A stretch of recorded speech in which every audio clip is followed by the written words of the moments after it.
আজকের উপস্থাপনায় চণ্ডালিকা, রবীন্দ্রনাথ ঠাকুর। গল্পের ঘটনাস্থল শ্রাবস্তী। প্রভু বুদ্ধ তখন অনাপিন্তদের উদ্যানে প্রবাস যাপন করেছিল।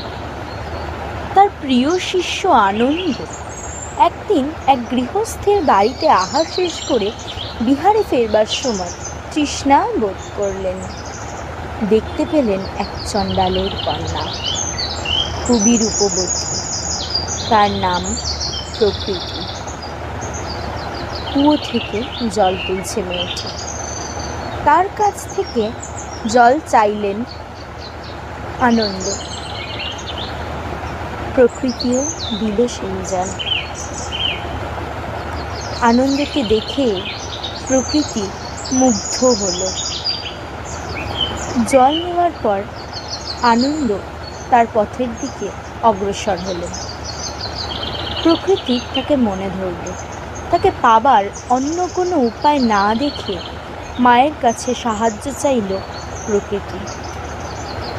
মা তার জাদুবিদ্যা জানত। মা আঙিনায় গোবর লেপে একটি বেদি প্রস্তুত করে সেখানে আগুন জ্বালল এবং মন্ত্রোচ্চারণ করতে করতে একে একে 108টি অর্ক ফুল সেখানে ফেলল। আনন্দ এই জাদুর শক্তি রোধ করতে পারলেন না।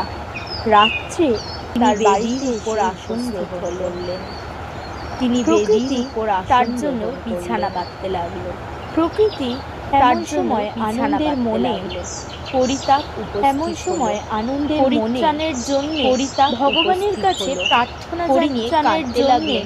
ভগবানের কাছে ভগবান নিয়ে কাঁদতে লাগলেন। তার অলৌকিক শক্তিতে ভগবান শিষ্যের অবস্থা জেনে অলৌকিক শক্তিতে মন্ত্র শিষ্যের অবস্থা জেনে একটি বৌদ্ধ সেই মন্ত্রের জোরে করলেন চণ্ডালীর এবং সেই মন্ত্রের জোরে চণ্ডালীর বশীকরণ। আনন্দ ফিরে এলেন, দুর্বল হয়ে গেল এবং আনন্দ ফিরে এলেন ব্যর্থ